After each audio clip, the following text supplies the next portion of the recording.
So in this video, I want to talk about the anime known as Berserk of Gluttony. This is a series with 12 episodes and it is based on a light novel. And I will say, this is going to be one of those where I feel like it is going to be very hit and miss. Some people are probably going to love it and some people are probably going to be a little bit turned off from it and probably not like it.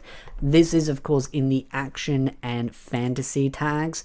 I would also probably count romance as a dash on it. It's not a heavy aspect, but there is definitely some romance aspects in it, especially between the main male character and sort of the female character that is kind of like chasing throughout the first sort of season. If there was to be a second season, I don't know where that story would go, but it definitely feels like in the first season he's kind of like established this connection with this girl, and then he kind of goes on a bit of a wild goose chase to kind of protect her because people want to remove her out of the picture due to her kind-hearted nature, and the powers to be want her removed because she's become a thorn in their side.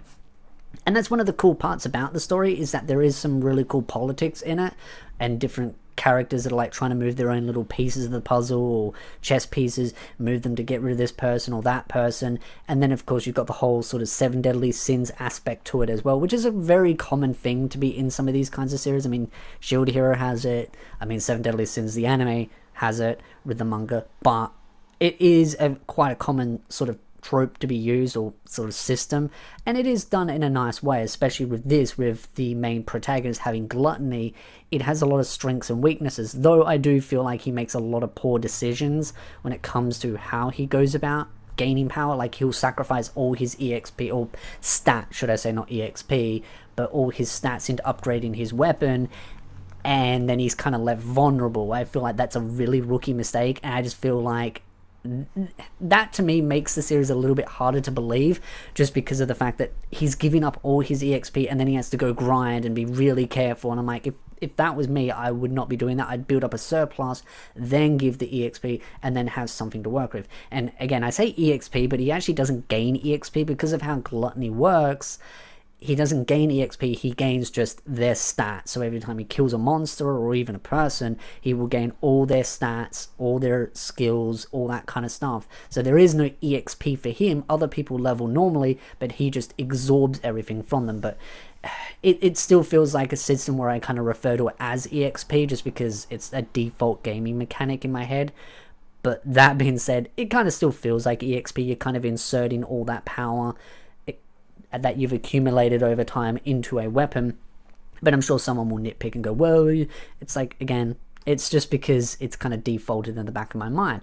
I think it's a cool concept, but I do feel like it kind of brushes over that, and I don't know if that's just because the light novels go into more detail, but I think it's a very silly mistake to make, where you pump all your stats into the weapon and leave yourself vulnerable.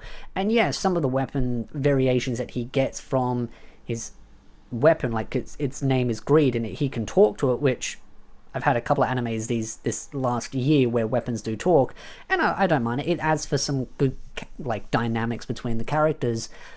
But the fact is that yeah, he has all these different versions. He starts off with the sword, then he gets the bow, he gets the scythe, then he has the shield. The shield just feels like it dumbs down the story too much. Like it's just like, oh yeah, just ram into everything and get your EXP from there. I do like the idea where he has the bow and the sword, and where he can go from like doing a range attack, and then once they get up close, then he can go to melee.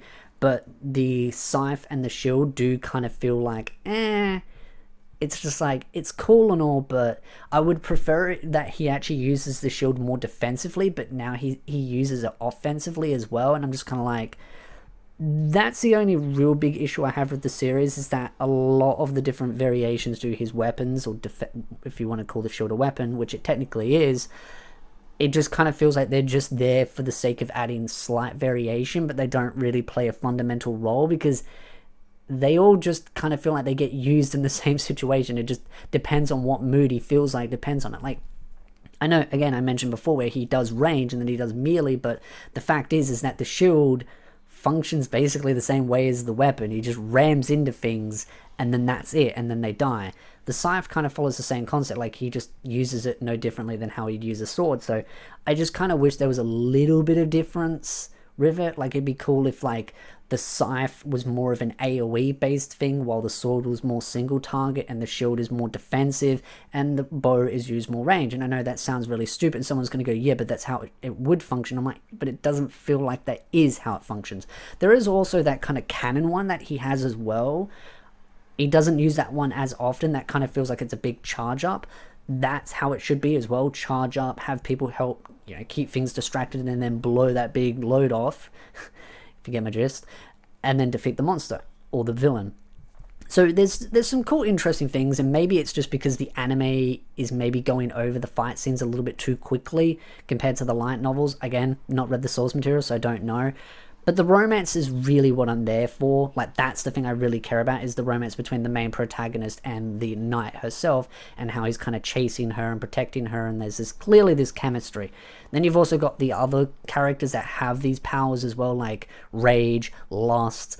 The chick with lust, I'm curious about her. I wonder if he's going to end up like confronting her, defeating her, or if it continues on. Again, I've only gotten so far through the anime, but as far as things go, it does feel like it's going to be one of those where she will be a bit of a thorn in the side and moving pieces of the puzzle. I'd be kind of surprised if they like removed one of the major sins like that quickly as a major character. But then there's also that other character that he ends up defeating that's in his dreams as well. And so it's very clear as the story progresses, as he's defeating people and monsters, it's all going to slowly start to accumulate inside of him, and it's going to overwhelm him.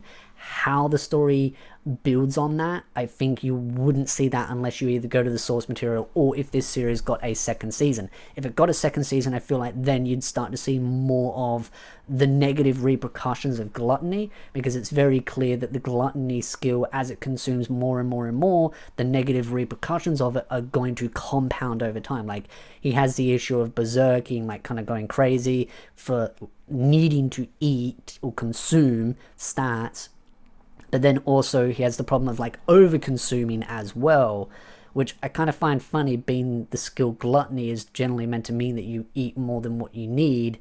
I do kind of find that interesting, why they've put that kind of limitation in it. I guess that's just what the writer decided. So it's a cool concept, cool story. I think it has some interesting hooks to it, but as I said, I do really feel like this is a story that will be very hit and miss. I feel like some people will probably call it like a Kirito ripoff, because he's got like the sword, the kind of the mask, the kind of hidden identity, and the cloak and the armor and everything, and chasing the sort of the knight herself.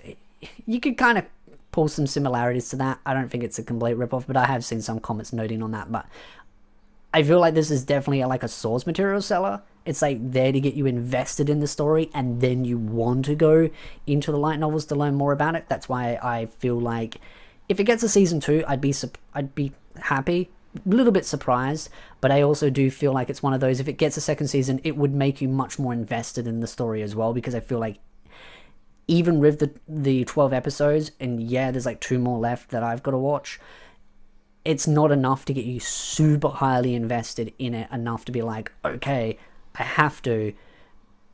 But I feel like a second season would complement that quite a lot. But we'll just have to wait and see. I'd love to know your thoughts in the comment section down below. Have you watched the anime? What are your thoughts about it? I do, again, as a note, yes, I brought up the positives and the negatives. But as I like to do, is I like to bring up what's good and what's bad about it, and let you to decide on your own if this is a series for you. But I do enjoy it. I just feel like as far as the weapon upgrade system goes, it'd be more interesting if they did a little bit more with situational based stuff with that. So that's as far as things go. I'd love to know your thoughts. If you like this video, hit the like, subscribe, and I'll see you beautiful nerds in the next video.